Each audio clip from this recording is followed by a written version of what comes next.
A well-regulated militia being necessary to the security of a free state.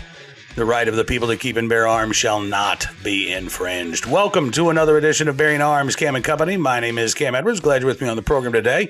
We're going to be talking with Peter Forcelli, retired ATF agent. He's the author of the new book, The Deadly Path, How Operation Fast and Furious and Bad Lawyers Armed Mexican Drug Cartels. And we spoke with Pete about his book a couple of weeks ago, but I wanted to get him back on the show because there are a couple of other topics here of interest that I think he can shed some light on. So first, Operation Thor. This is a program that was aimed at stopping Mexican drug cartels trafficking of firearms into Mexico. Apparently, it was working pretty well. They were interdicting a lot of military arms, right? Not the stuff you find at Bass Pro and Cabela's.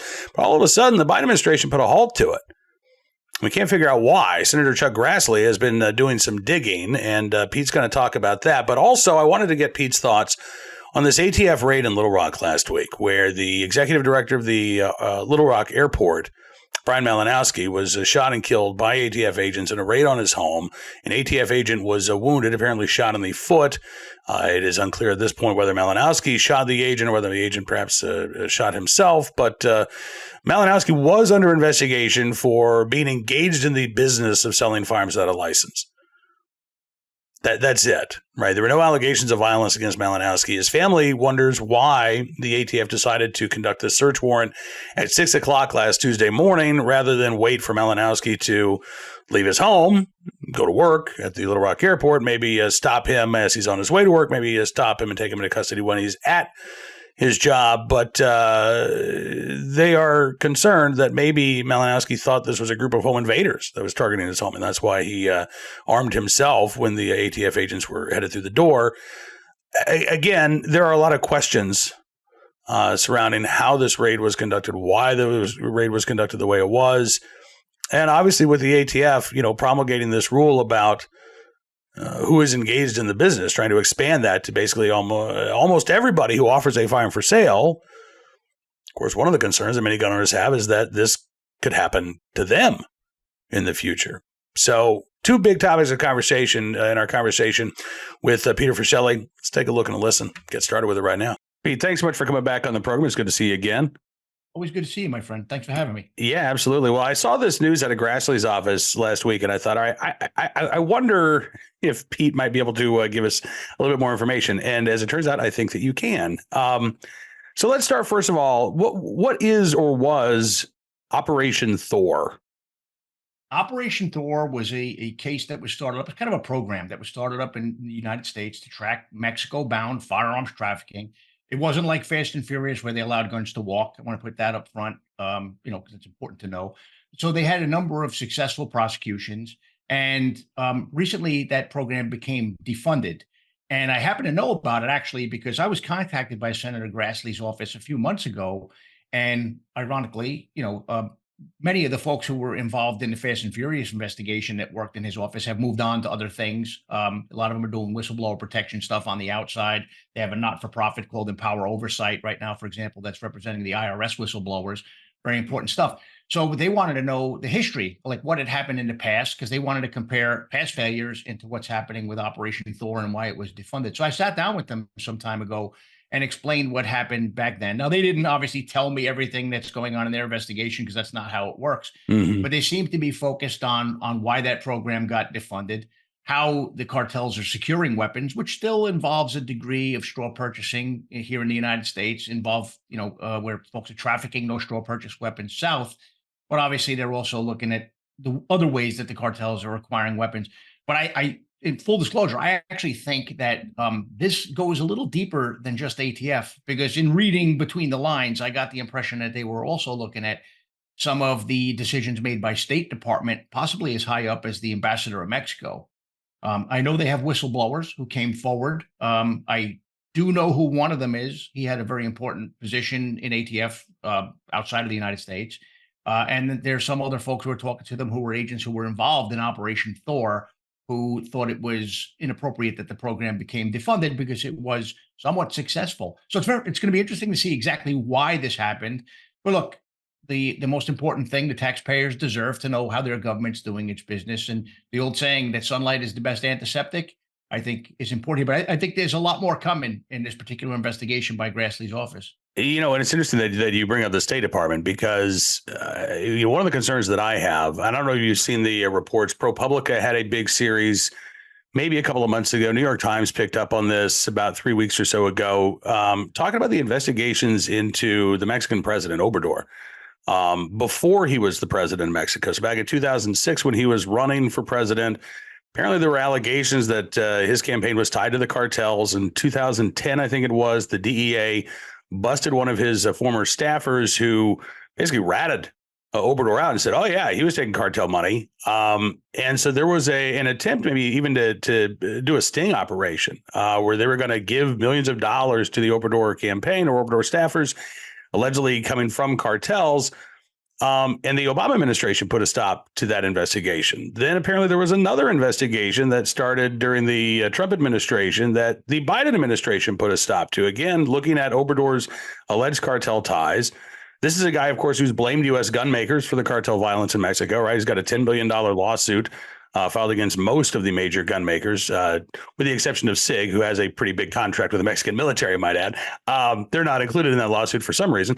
There's a big part of me, Pete, that wonders, did the Biden administration put a stop to this either at the request of the Mexican government or because they wanted to appease the Obrador administration? And maybe they're worried about where this investigation, maybe Obrador is worried about where this investigation would go, right? Because part of Operation Thor was investigating how military weapons were getting in the hands of the cartels. And that very well could have involved not only trafficking, from the United States into Mexico, but legitimate military sales to the Mexican government that were then diverted into the hands of the cartels. Oh, absolutely. Listen, first, it's not a secret that Obrador is alleged to have some ties to the Sinaloa cartel. In fact, very recently, his brother was disputing those ties while sitting in a place that's a hotbed for Sinaloa cartel activity, which is Mazatlan, which was a resort back in the day, which now is not a safe place to go because the cartel has really a tremendous footprint there. But no, I agree with you 100%. Look, I've said this very publicly. I have a big problem with this Mexico lawsuit because I know a few things. Number one is I know that in Fast and Furious, there were members of industry who did not want to sell to people who were trafficking guns to Mexico, who were told specifically to do so by federal prosecutors and by ATF agents, to include senior executive service level ATF personnel. So that's a problem that now you're all of a sudden going to allow this lawsuit to go through when you had the government telling many of these folks to do exactly what they didn't want to do anymore, because they were good citizens. They didn't want to see this carnage happening on the other side of the border. That's a problem. But no, look, I do believe that there are some things that we need to be careful of when it comes to Mexico. I don't think that our government wants to take a hard stand against Obrador.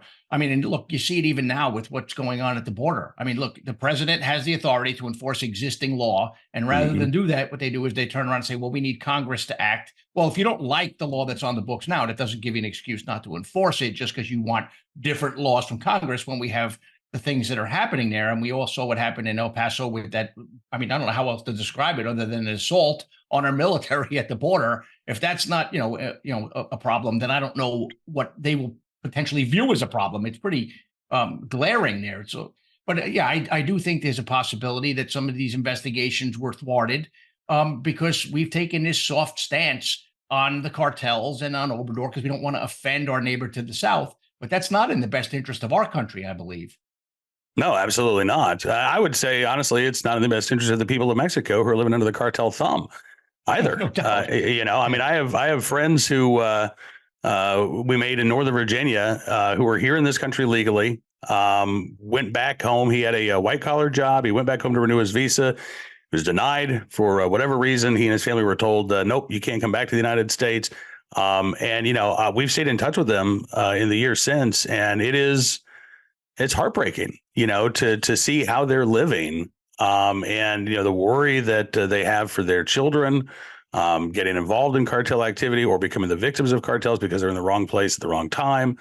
That's the thing. The cartel carnage that you talk about is being inflicted both north and south of the border, right? Here we get the drug deaths. We don't have as much of the cartel violence, thankfully, but in Mexico, where the cartels are, killing each other, waging war over control of the country. You've got a country with one gun store and a homicide rate, 5 times that of the United States? I mean, it's absolutely horrifying. Well, not just that, their clearance rate of solving homicides is next to nothing. I mean, so Yeah. I mean, the policing down there is a failure. In fact, we were even told back when I was, and again, I haven't worked the border for a number of years. We were told by people who we trusted in Mexican law enforcement, who were usually federal, not to trust state and municipal police down there because we were told, hey, they are the uniformed enforcement arm of whichever cartel controls that territory that they're working in. And to some degree, I don't want to say you can't blame them, but I mean, look, if you push back against the cartel, because Mexico is, let's not sugarcoat things. Right now, it's a failed narco state. So if you're some honest cop and you think you're going to take a stand, you'll very quickly wind up dead. But to your point, I have people that I dealt with down there, and we have family friends who are from there, and one of them is a mechanic. And his mechanic shop has been told, you are now cartel mechanics. You will fix our cars free of charge when we need you to service our cars. So, I mean, aside from the narcotics trafficking, they're dabbling in tobacco trafficking now. The CJNG cartel and the Sinaloas estimatedly each made about $4 billion in tobacco trafficking. Imagine that, which is like a hobby for them. But I mean, there's extortion, there's human trafficking. It's unbelievable what's happening down there. But it's even more unbelievable to me when we love to say we're a nation of laws, right? That doesn't want to enforce our border laws, and where we're not taking a hard stance against this carnage that's happening at our doorstep. And to your point, you're absolutely correct. There are many, many good, decent people in Mexico that just want to raise families and live in peace who can't, because the Mexican government has taken this soft, what do they say, hug a thug approach to the cartels. And I believe largely because the politicians down here are profiting from the cartel's business. Let's not kid ourselves. It's a multi-billion dollar industry. They're global conglomerates now, many of them, these cartels, right, with footprints on every continent, perhaps even Antarctica at this time. But I know for a fact, every other continent. So, I mean, how far out of control do we let it get before we start, doing what we can do? And again, I know we can't say a military incursion on Mexico. I'm not saying that. But there are things we've done to other countries, to include Colombia, to help get things straight that we've not even begun to do in Mexico.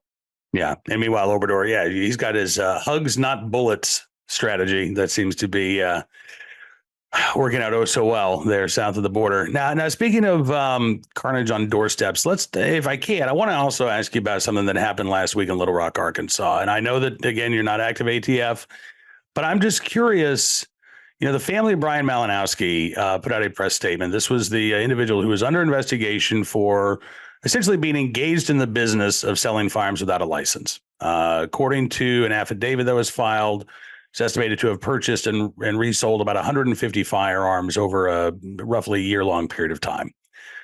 So they get a search warrant. They go to execute that search warrant, 6 a.m. last Tuesday it was. There's a shootout of some kind. Malinowski is allegedly fires some shots. He is shot and eventually dies from his injuries 2 days later. The family want to know why on earth there was this, armed raid at 6 o'clock in the morning rather than taking him into custody at his job. He's the executive director of the Little Rock Airport, maybe, stopping his car on the way to work. But they've raised concerns that maybe he thought this was a home invasion, which is why, he armed himself and fired shots maybe at the ATF agents outside. I'm curious, Pete.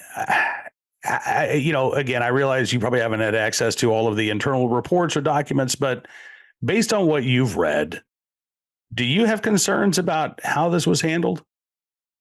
Cam, I try to be a straight shooter on this thing. And one of the things I always try not to do is to Monday morning quarterback law enforcement operations. So sure. I'm going to give you my honest opinion on this. But again, I don't know everything. And what I will say is they are keeping this somewhat close hold because it's an active investigation. So there's a few things I want to point out. Number one is when ATF agents are involved in shootings, fatal or non-fatal, they're actually not investigated internally by ATF. Now, ATF has a force review branch that will look at it. Was it an appropriate use of force for internal discipline purposes and for training purposes? But ATF-involved shootings, unlike FBI-involved shootings, are actually investigated by the municipality or the county where it happens. For example, when I was a group supervisor in Phoenix, during one of our operations, we had a fatal shooting. That shooting was investigated by the Phoenix Police Homicide Squad and the Maricopa County Attorney's Office. So that's important. So, they are going to investigate this. And if people need to be held accountable, then that should happen. Now, why they went there at 6 o'clock in the morning, I share some of those concerns because here's a guy who worked at an airport, which is a pretty sterile environment.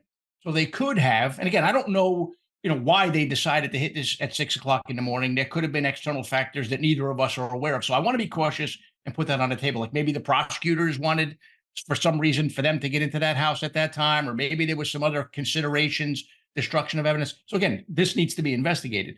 But I mean, barring that, they could have had a local police officer stop them on the way to work, walk up on the car. Hey, we have a warrant. Go back to the house, search the house.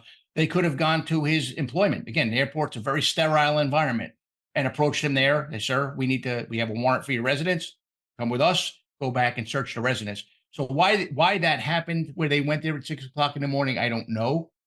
I do know that a lot of law enforcement entities have gone to this new, it's not really new, a technique called surround and call out, where they'll knock on the door and then back off and call everybody out and then serve the warrant and then go inside and execute that search. Why that wasn't done, I don't know. But I do look, I do agree. At 6 o'clock in the morning, you're startled, you wake up in your sleep, right? Someone's knocking on the door. Maybe they didn't clearly say police. Again, I don't know. I wasn't there. Could there have been shots fired because this person thought he was being home invaded? Absolutely. And I think that's why a lot of police departments don't do dynamic entries anymore in these sort of situations.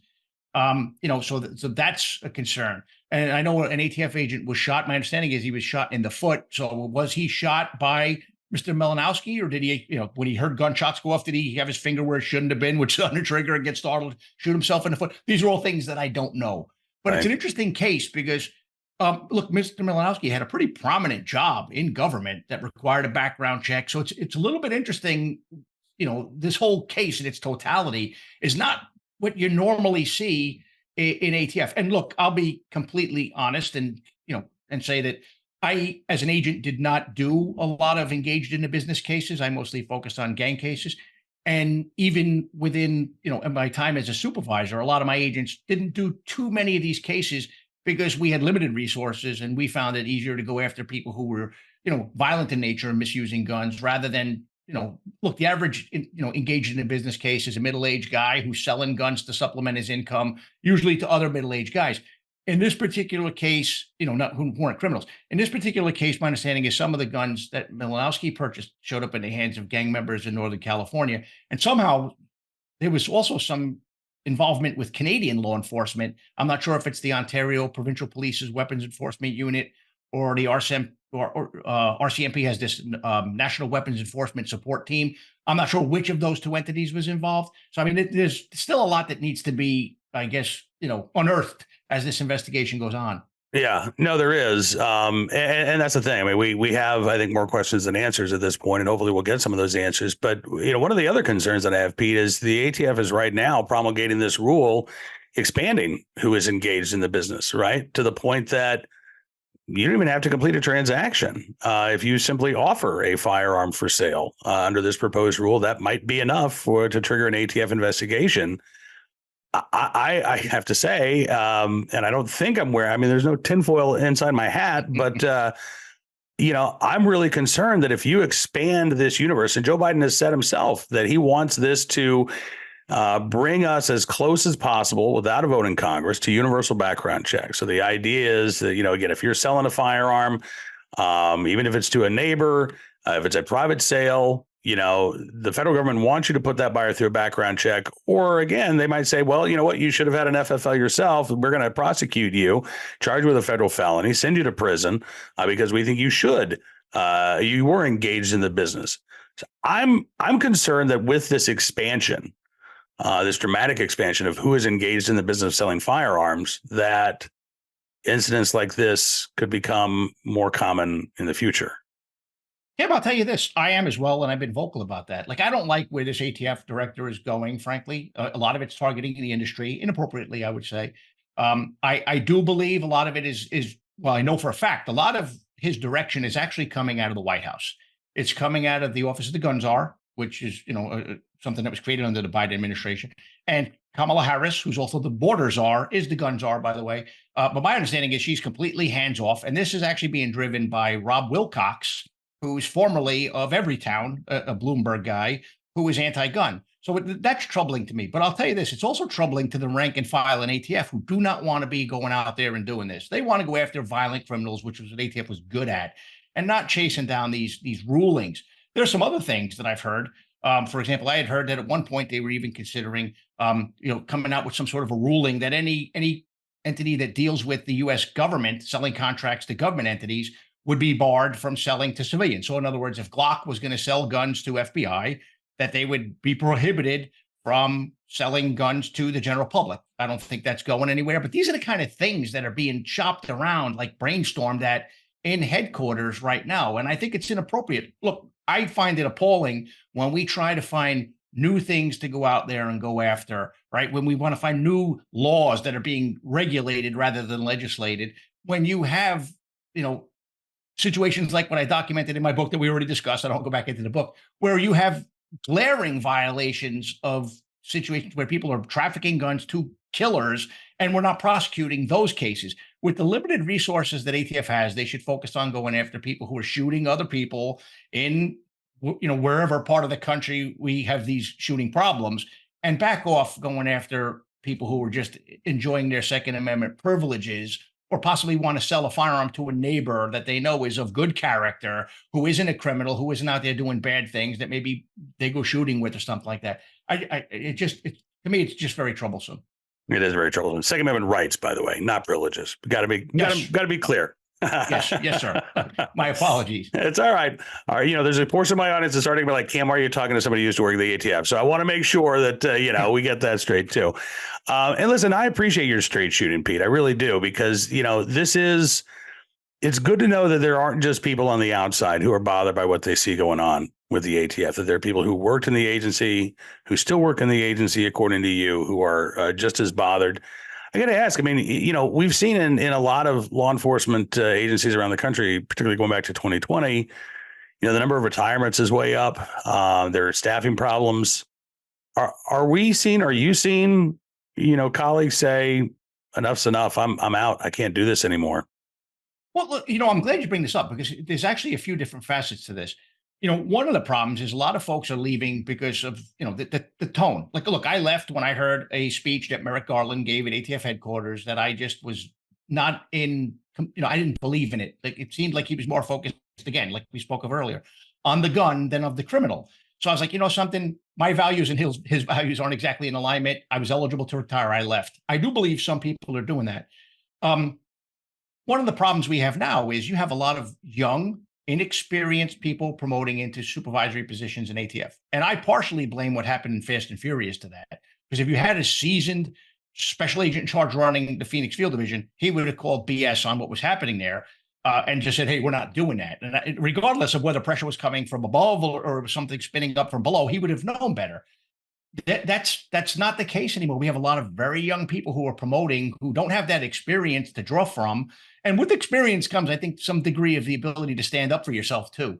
So that concerns me. The other thing that concerns me, frankly, is, and touches on what we were talking about earlier, is a lot of people came to ATF from homicide squads, from robbery squads, from local police departments, from other federal agencies, because they believed in the mission of going after violent criminals. And look, I take great pride in having done that. Murderers, I put murderers away, home invaders. I didn't go after people for low-level stuff, unless it was to go after a person who I know was a really bad criminal, to flip them to go after the bigger criminals. But it wasn't like just to take stats, to go after somebody just to get a number. And most ATF agents don't do that. So you have a retention problem for the first time in my knowledge of over 20 plus years working with ATF as an agent, as an executive, but even as a local cop. I worked with them quite a bit when I was a homicide detective in New York. So as these people who came here for the right reason leave, you wonder who backfills them, right? So is it the people who don't necessarily believe in the Second Amendment, who believe in the right to bear arms, not the privilege, but the right? Is it people who decide, something, I don't like guns, so I just want to punish people who possess or as opposed to the people who are out there hurting other people? So that's something that concerns me as well, is that, that's why we should be apolitical.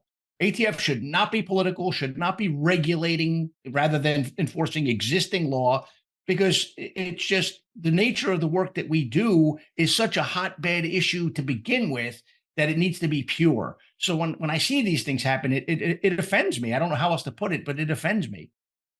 Well, you're not alone. I can tell you that. Listen, Pete, I appreciate you joining me on the program today. I always value your insight. It is great to get a chance to talk again and remind folks where can they get your new book, your memoir about Operation Fast and Furious?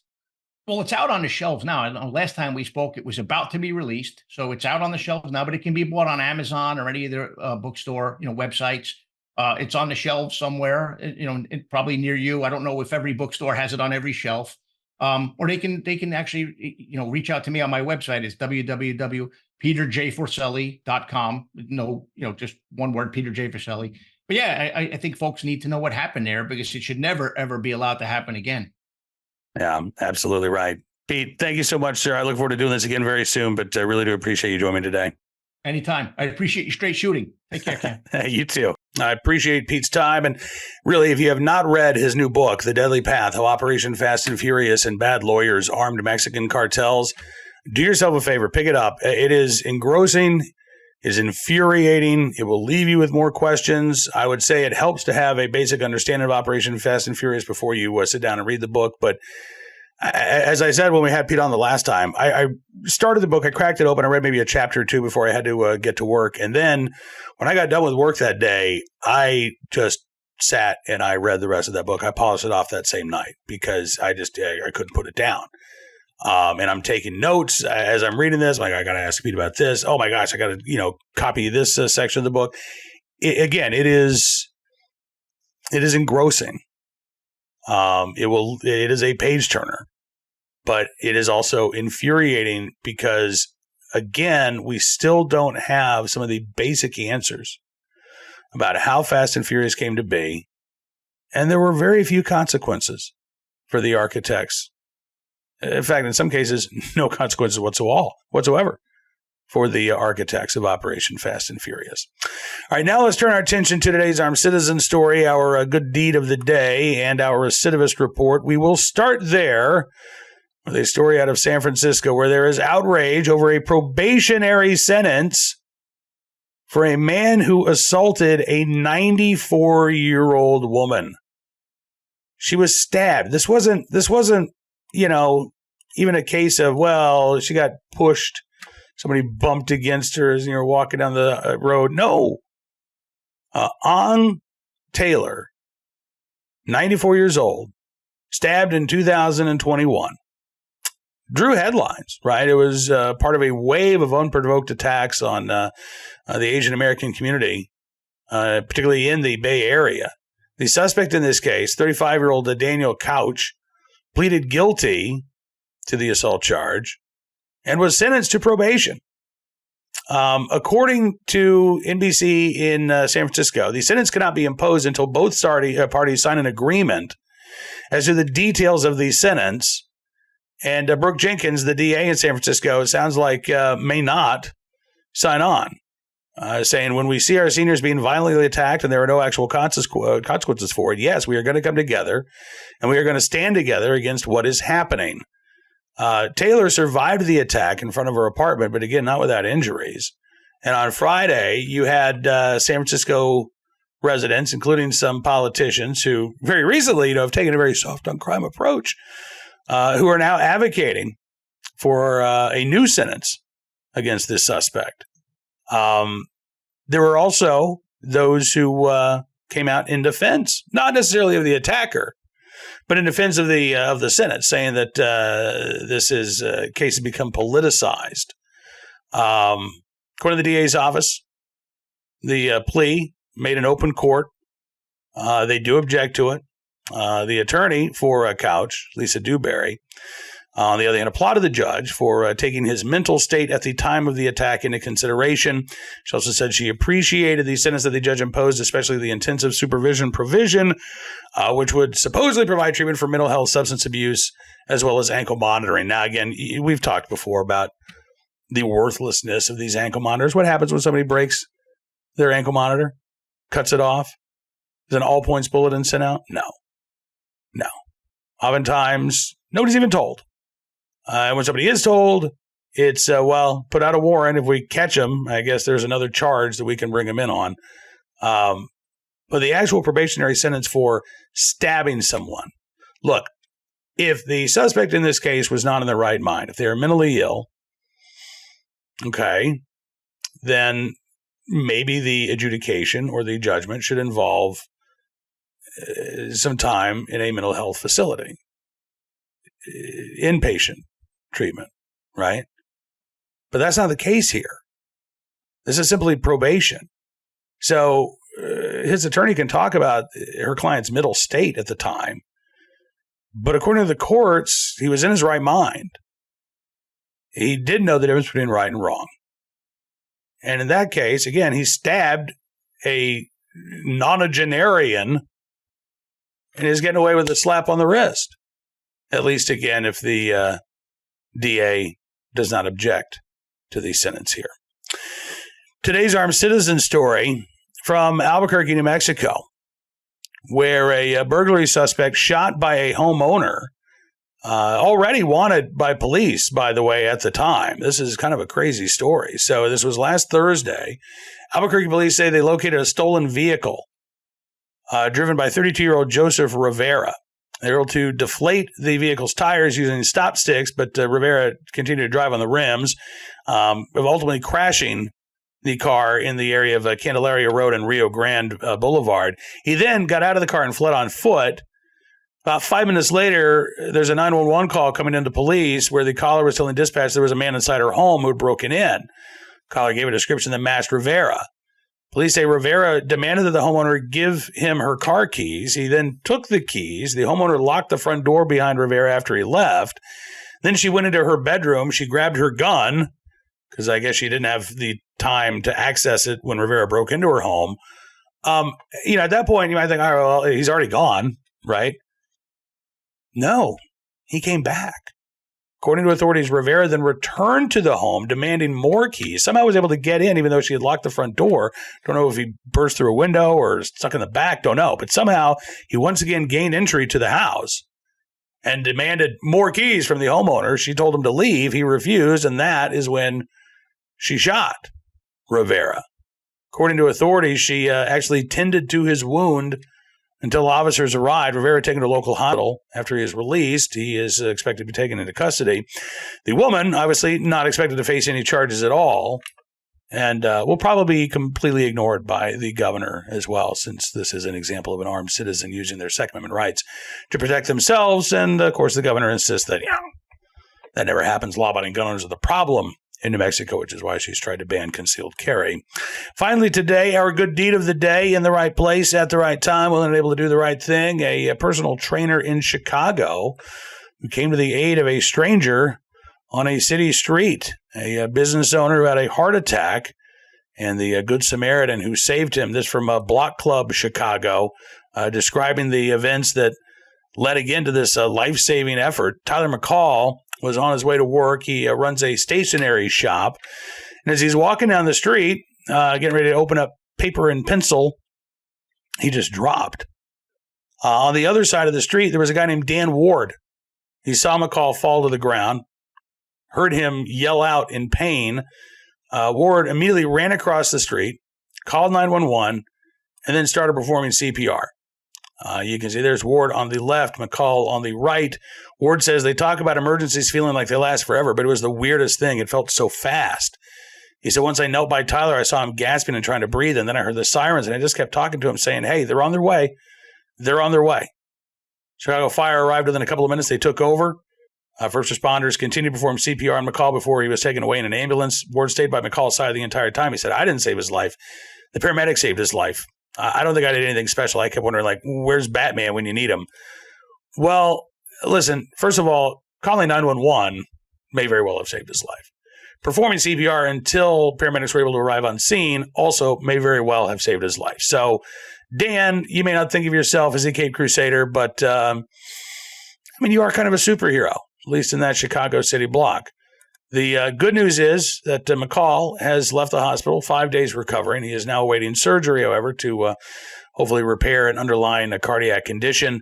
He says the neighborhood's been incredible since everything happened. I haven't had to buy dinner in weeks. Food just keeps showing up. People have been stopping by the shop, asking about me, offering to help, bringing flowers and cards. He says, I feel surrounded by the community's love. Ward, meanwhile, didn't realize that McCall had survived. After he was taken away in the ambulance, he continued on about his day, went to work as a personal trainer. And then a couple of days later, somebody sent him a post that McCall had made in a Facebook group, hoping to find, quote, whoever saved his life. And Ward said that he is so grateful that he was in the right place at the right time, willing and able to do the right thing. He said, my heart felt so heavy the day that McCall had that heart attack. He said, I went back to work. He said, it was so quiet. It's just not like me at all. He said, when I finally saw McCall's message later, he said, it felt like I floated the rest of the day. So again, in the right place at the right time, willing and able to do the right thing for a stranger in need, which is not something that happens as often as you'd like to see it in Chicago. Dan Ward, we thank you for your very, very good deed. Now, that is all the time we've got for you on this edition of Bearing Arms Cam & Company. I want to thank you for being a part of the program as always. Looking forward to being back with you again tomorrow for our 2-8 Tuesday edition of Bearing Arms Cam & Company. But don't forget to check out BearingArms.com throughout the rest of the day. We are keeping you up to date on all of the latest Second Amendment news and information from all across the nation, legislation, litigation, regulation, armed citizen stories, and more. It's all there at BearingArms.com. And if you like what you see, I'd encourage you to become a VIP or VIP Gold member as well. All you have to do is go to BearingArms.com/subscribe. Use the promo code SAVEAMERICA, and you can get a significant savings on your VIP or VIP Gold membership. We're going to give you exclusive content you won't find anywhere else. Your support really does matter. It truly does make a difference. So thank you again. We'll see you back here tomorrow. Until then, enjoy the rest of your Monday. At least as well as a Monday can be enjoyed. Be well, be safe, and be free.